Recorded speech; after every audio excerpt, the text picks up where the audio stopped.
know it's been a long time, and I haven't put anything up really. Well, at all actually. I put 2 videos out, and they got actually a lot more support than I ever would have guessed. So thank you to those people who actually saw the videos and things like that, giving it views. But for those who are not necessarily from that group and just looking to see if this lens is any good, that's right over here to my shoulder, I'll get right to it. This beast of a lens is incredibly nice. Just short to the point, so if you don't want to stay the whole time, it is really nice. And if you're on the edge between this and maybe a teleconverter or something like that, then definitely go for this. But if you want to know more in depth why this over a teleconverter, for example, versus, you know, with your teleconverter in a 70-200, I'll go over that. But to start off, this lens is very, very sharp. It is much sharper than I ever would have thought it could be, particularly when you get into glass like this that isn't that expensive, right? It's not a wildly expensive lens, mostly because it's third party. And the third party manufacturers try and beat out the brand name manufacturers by creating something new that isn't as expensive. I really, really, really, really like it. And a lot of that is because it allows you to get a totally different perspective when you're shooting something. I bring it to the San Diego Zoo a lot, which I'm not in San Diego anymore, so that also explains the change in background for those of you who have noticed. Anyways, yeah, it really changes things when you actually want to use it. It is certainly heavy, so be warned about that. You're not going to be able to carry it around without some kind of support, easily at least. I used a monopod, and it works out really, really well. I'll be more than likely flashing images up that I've taken with it at some point. It works really, really well with a monopod. I'm sure with a tripod it'd work even better, but San Diego Zoo is pretty small, so you don't really want to bring a tripod. You be that guy. Oh, it's raining now. I hope you can't hear that.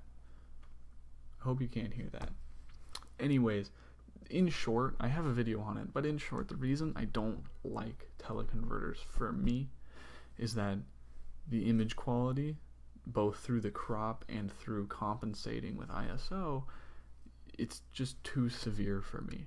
At least with the 70-200. I know with other lenses you can get better image quality out of it, but for me it's not gonna do it. It doesn't do it. And so I've already sold that. You know that if you're keeping up. That kind of combination of the 70-200 and the teleconverter wasn't working for me. So I turned to the Tamron. This is the first third-party lens that I've ever bought, and it's actually really nice. Images come out very sharp.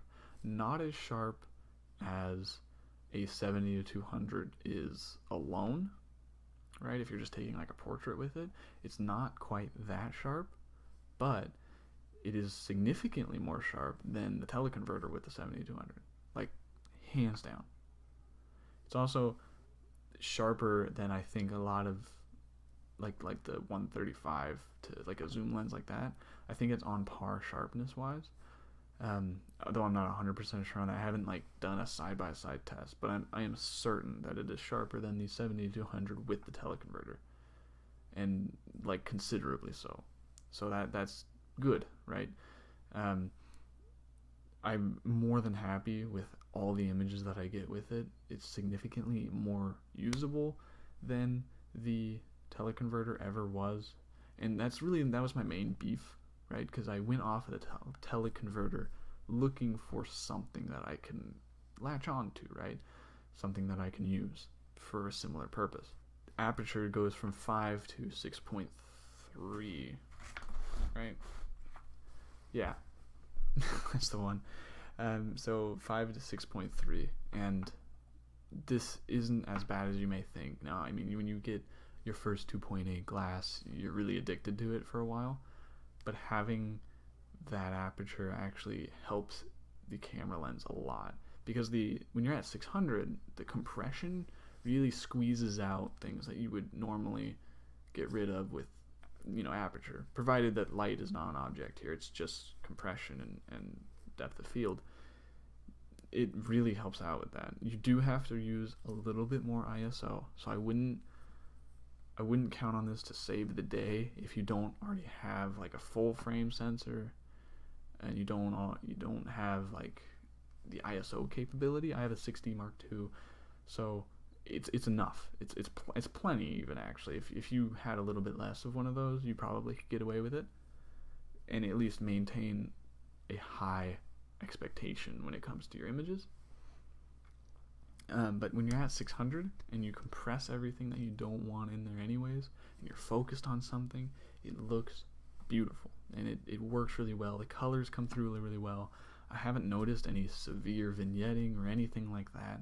Nothing detrimental. And you can get these things used for pretty cheap, even new pretty cheap, right? They're not expensive, these.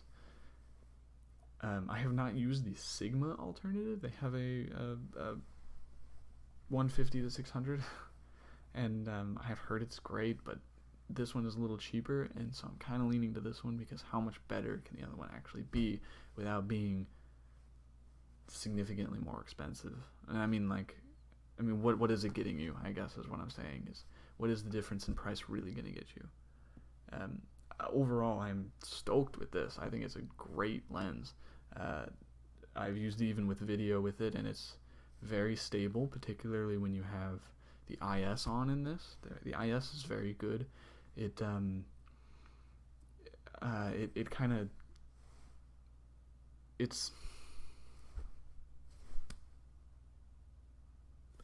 you kind of have to learn it because the IS is different than in like the Canon IS.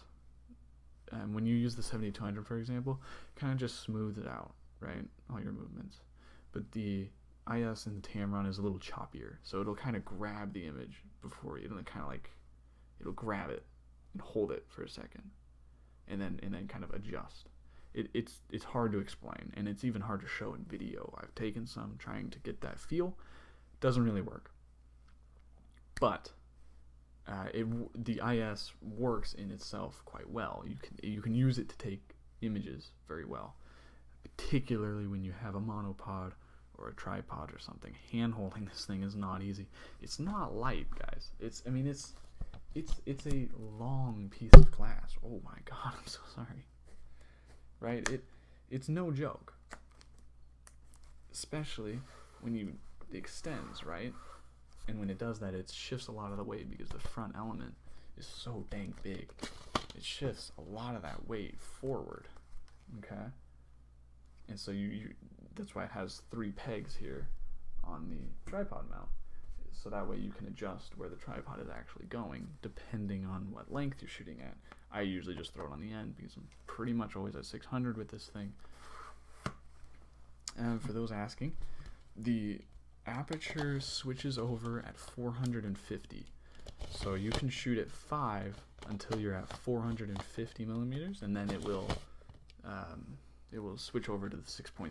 It was just something I kind of learned, and sometimes you can squeeze it into a picture. You can just hang at 450, and it still looks really good, obviously. And so, just for those curious, I was curious when I got it. Lens hood's not going on, but that's fine. That's fine. But yeah, it's one of the lenses that you don't store it, this way down, right? You store it like this. So it's a big boy. It's a big boy. So don't underestimate it. Have a tripod, definitely, or monopod. But yeah, I'm hoping the images will be going up. If you want to see more of these images, I'll have a whole bunch probably on my Instagram, because that's where I post everything, obviously. That's what you do. So definitely go check that out. Otherwise, please hit the subscribe button, give it a like. I'm going to try and be a little bit more consistent. I just moved into this new place, so things have been kind of everywhere. But I'm not even so sure if this area is permanent that I'm going to be in. I might move. Maybe. So, stay tuned if you want to hang out. I'll see you guys around.